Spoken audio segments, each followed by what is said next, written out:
We're back with some more pro wrestling talk, and we're talking the one job that Taker just could never do, won't do. He refuses to do it, right? And before we get too far into things, make sure you hit them buttons for me, sub up, stay tuned for more pro wrestling talk, but more importantly, join that discussion in the comments because this is all about talking pro wrestling with all you out there, old, new, and everything in between. But this is like a big story, trending heavily, man. Taker, he just won't do this job. As we've always heard, Taker was the man in the locker room, right? You always hear about the clique, but what was Taker's group? The BSK, the Bone Street Crew, who, we all hear about the clique, their shenanigans and stuff, but Taker was that dude in the locker room. We're talking about doing jobs or not. Taker was the guy that, if it came down to it, if he had to put them paws on you, the purest striker in pro wrestling, you guys remember that when he put on the MMA gloves, he would make sure you did the job. I know everyone's heard that story about HBK, right? He didn't like to drop titles necessarily, and when it came down to it, Taker taped them fists up, and HBK did the job, right? We'll leave it at that. But for real, this is pretty interesting to me. As you see, comment if you've been watching this 6 Feet Under podcast. Everyone's got a podcast now, right? Conrad kind of started that off with Bruce and collaborating with all these different wrestlers, Ric Flair and so on. And there's other guys collabing with a lot of these wrestlers now. It's cool to hear the stories, hear their content. Comment what's your favorite pro wrestler podcasts out there. Kevin Nash doing it big right now with his as well. But Taker's 6 Feet Under podcast, right? He says he wanted no part of this WWE role, right? He said, there is absolutely zero chance I would have ever went on commentary. They've got it the absolute worst. Funny thing is, though, what people don't realize, there were 2 really good places to watch the show from. Either at gorilla position next to Vince, or go to the truck and listen to Kevin Dunn communicate with his people. And I like this, right? I like that Taker says, that's not for me. I don't know if WWE would ever bring him into commentary or they ever extended that invitation that was ever in the plans. I certainly hope not. I think Taker has it right. The fact that he was not the guy to get involved in commentary. And you hear him talking about how it's just, they got it the worst, right?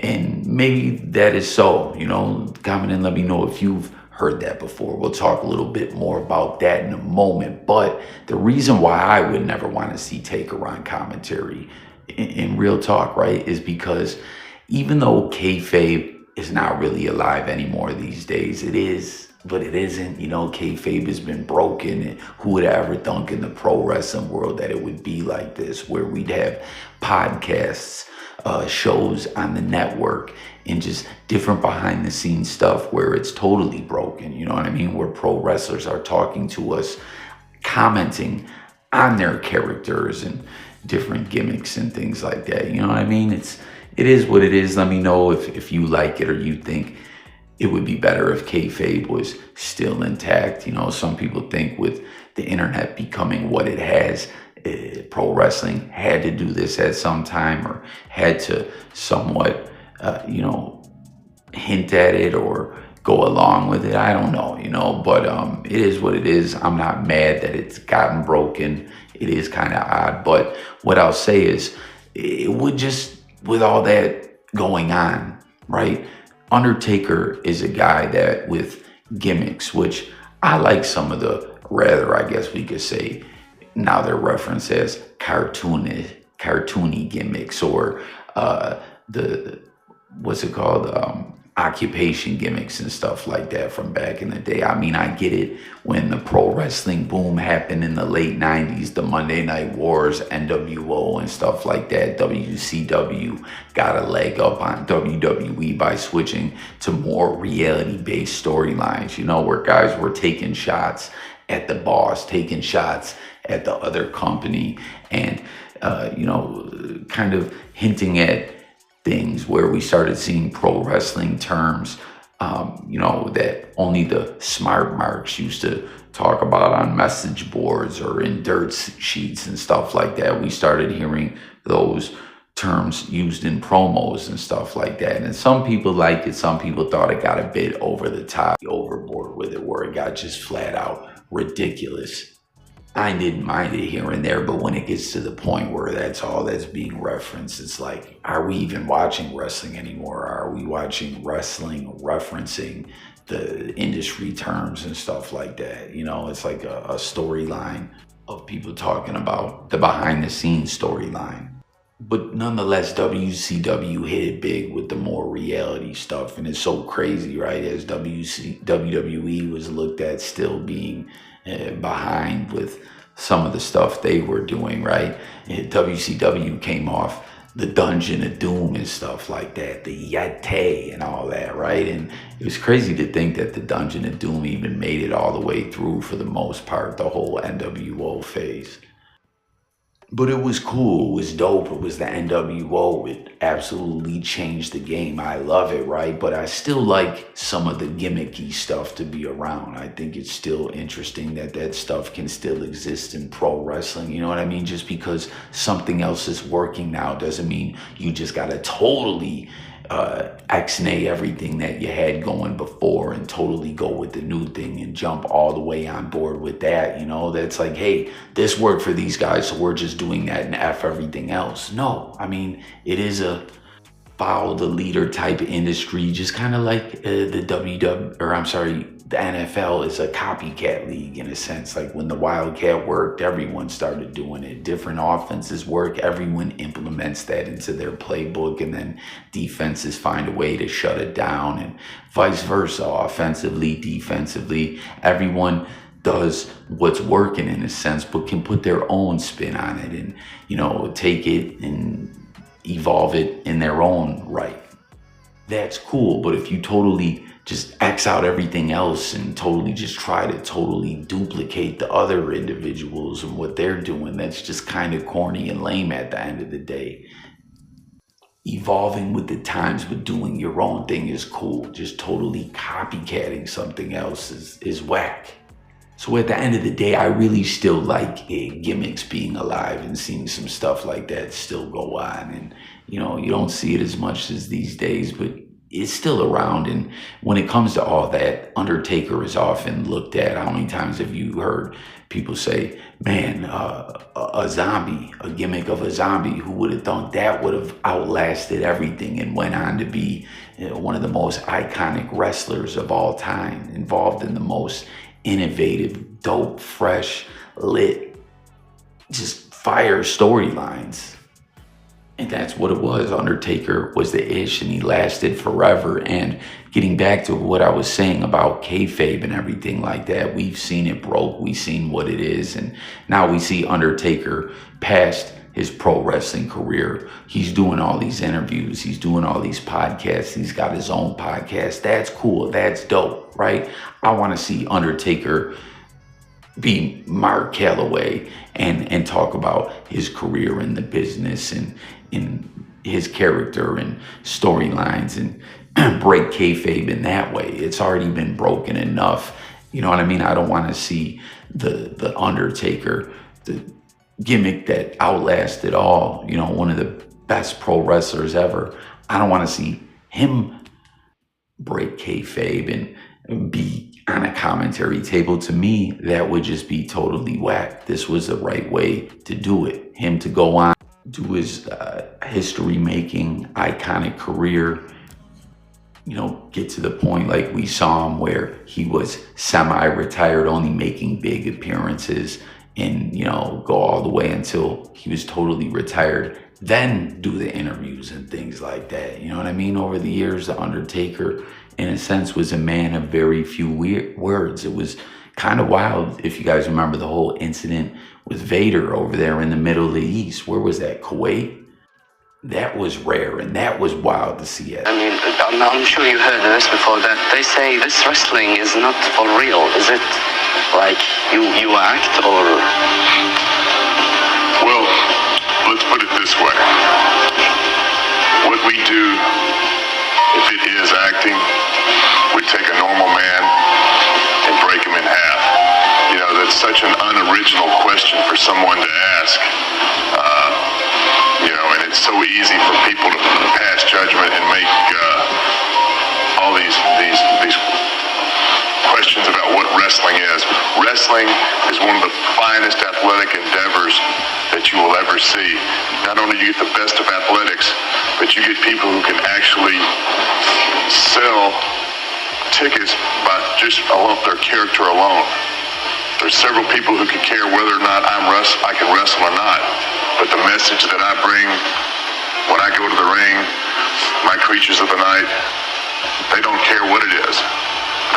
Let me assure you, it's the most physical thing that you would ever do in your life. نعم.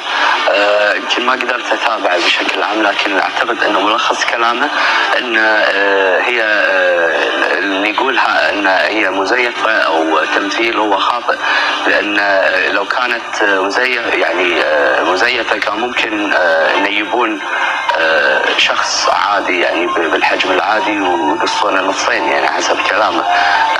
لكن عمليه الرفع والهبد اللي قاعد يصير على هذا لا يمكن في يوم من الايام تمثيل، لانها تحتاج الى اجسام وقوه معينه. Is it just for the wrestling shows that... Excuse me. I'm sorry, yeah. You gave him a chance to respond to that question. This is the question I'm going to ask you now. I'd like to respond to the same question. Okay, please, go ahead.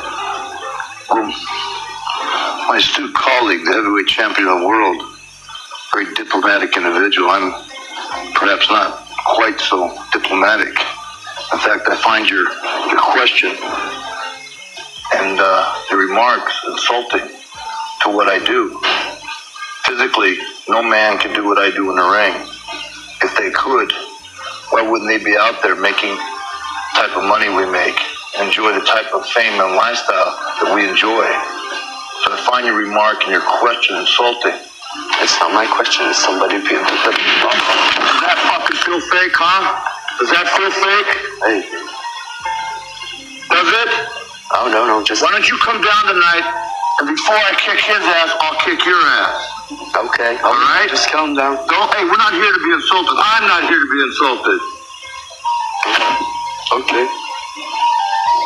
Right. هذه شيء من الاثنين، يا اما صجيه يا اما المخرج عاملها لعبه. في كل الاحوال انا راح اعتذر عن الموضوع هذا. لا من الشباب يحب يقابلهم. لا ما في تكمله، رجاء ننتقل. At that time, but it was like saw, but it wasn't, you know what I mean? WWE, I don't think really implemented it at all in their broadcast or their storylines. I think maybe they referenced it, but I don't believe that was ever really shown on WWE TV. And if it was, I think they probably just stuck to the Vader, you know, getting active and getting arrested and all that. You know what I mean? They could have left the Undertaker part out. It just didn't fit with the storylines, and it would have just been whack. You know what I mean? Like, it was kind of crazy in a sense to see the whole American Badass Undertaker storyline where he came back as a biker, and it was cool. It was dope for what it was at the time. I think, like, I don't know, comment how you felt about that, the Middle East stuff, Kuwait with Vader, and how you felt when the Undertaker came back as the American Badass at the time. I remember a lot of people being very iffy about it, not really caring for it, not really liking it, but it ended up really getting over. Not saying it wasn't to begin with, but I feel by the time it went on and was done with, people who weren't necessarily feeling it like that did enjoy it. You know, he showed a different side of the Undertaker. I mean, remember when Hogan came back on his nostalgia run and won the title and lost it in the first major defense, or it might have been first defense period, to the Undertaker, and Undertaker was just on some straight heel stuff, beating down the All-American Hulk Hogan, which so wild early on in his career, right after debuting at that, what was it, Tuesday in Texas, or whatever it was, where he dethroned Hogan and won the title, and they ended up vacating the decision and stuff like that. That was amazing, you know, very, very early on in the Undertaker's career. And I remember being a kid, being a Hulkamaniac, crying when that happened. Like, no, is he dead? Did he kill him? You know what I mean? And all those years later, for Hogan to leave WWE, to huckster him in the Nacho Man and all that, and him to go over to WCW, and at first it was okay, but it wasn't really hitting like that. And then they switched it up and changed the game and shocked everyone with the Hulk Hogan heel turn in the NWO, him being, you know, the third man. That was genius. There's no other way that should have went, as I'm sure a lot of y'all heard in the storylines, that they were thinking about making Sting the mystery third man, but the way it worked out was perfect. Hogan being the third man, Sting, you know, having the fake Sting, Stink, NWO Sting, Jeff Farmer, whatever you want to call him. Crazy to think too, side conversation, that he had quite the run and career over there in Japan with that character. That was dope. That was amazing. And the NWO, in my opinion, even if they went with Sting, who was another all-around good guy, waving the WCW banner, at sometimes putting the company on his back, it would have been pretty crazy. It would have been a major swerve, but it just wouldn't have been the same without Hollywood Hogan doing his Hollywood heel shtick and everything like that. And for him to come back to WWE after all that, have that nostalgia run, bring back the I'm a Real American music, and, you know, the way it all went, they first went NWO with it, and, you know, he became face again because of that crowd in Canada and that iconic matchup with The Rock. And Taker beat him once again. And again, that was during that biker run. He was just on some badass-ish, beating down Hogan, dragging him with the motorcycle, all that. You know, at the end of the day, it ended up working. And at that point in time, it was a fresh move for the Undertaker character. And, you know, tap in the comments and let me know if you think, if you liked it, if you think that they needed to do it at that time or what. You know, it was a different time in the wrestling business after WWE won the war and bought out their competition. It was a pivotal time. What was Taker going to be like? Or that may have been before they bought out WCW. I can't recall. I know the biker Taker went on for a few years, but at the end of the day, you know, they shifted back to the original incarnation of the character, and it was dope. You know, I think they did it all right at the end of the day, but the point that I'm getting at is we saw a little bit of the opposite of the dead man side within kayfabe of Undertaker when he was the biker. You know what I mean?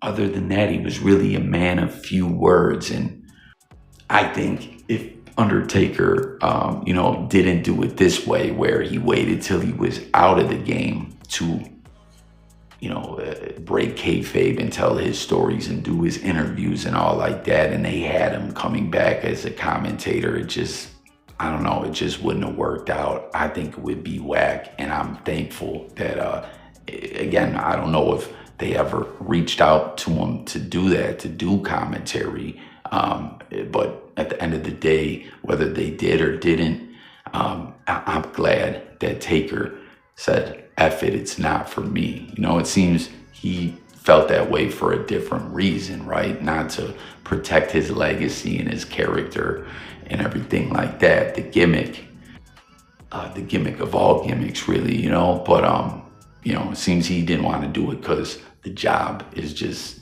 sucks. They got it bad. But I don't know. I think all in all, it worked out as well. So jump in the comments and let me know what you think about all that. If you agree with me, if not, if you think I'm crazy, whatever. If you think I talk too much, whatever you think, jump in the comments with it below. Once again, that's the whole idea over here, to talk pro wrestling with all the other fans out there, old wrestling, new wrestling, everything in between, as well as live streams, you know, where we're gonna have, where you can call in and chop it up and talk pro wrestling. So let's talk about all that. Hit the like, subscribe, join that discussion in the comments. But moving on about how the Undertaker says that they had it bad.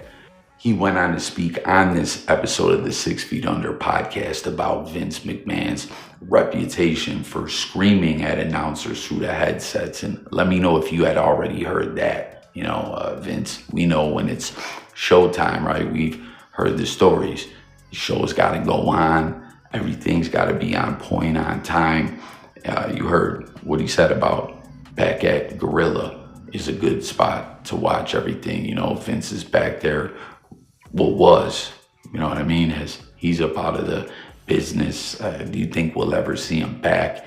Do you think he'll beat this lawsuit? It seems the Fed's investigating him. You know, you think they might want to lock him up like they did Diddy and throw an indictment at him. As we know, Vinnie Mac beat the Feds back in the day, but I don't know. It doesn't look like any criminal charges are coming. But the lawsuit being delayed and everything, who knows what will happen with that? What are your thoughts about the lawsuit? Do you think Vince did that disturbing stuff? Do you think he's a dirtbag? You know, do you think the hush money stuff, like let's talk about it all? What do you think about it? Do you think he will ever be back in the fold like he was? Or do you think it's a wrap? Do you think he'll just fade away?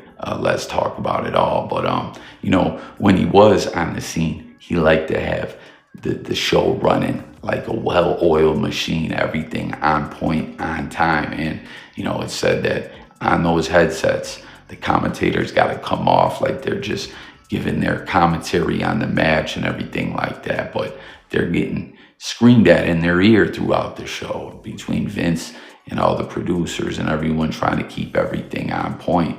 It can get a little hectic.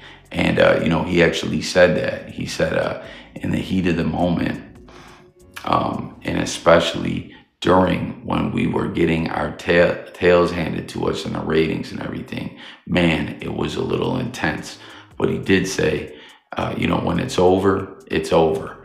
Like when the show was over, Vince wasn't mad at me. No one's mad at anyone. So even though Vince, you know, could get crazy once, whether it's screaming at the commentators through the headsets or getting on tailing about how they did their job out there, if they did it correctly, if they stayed within the time, you know, once it's over, it's over. So you gotta be able to have thick skin and not get all sensitive and cry when you're working with Vinnie Mac. So that was pretty interesting as well to hear that. But aside from all that, like we were talking about Taker being done with the business, so this is something that I did not know.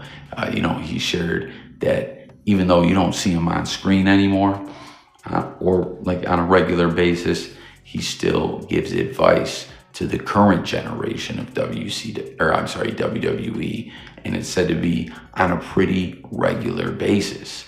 And, you know, there was an interview that Damian Priest did where he talked about how him and Taker have regular interactions.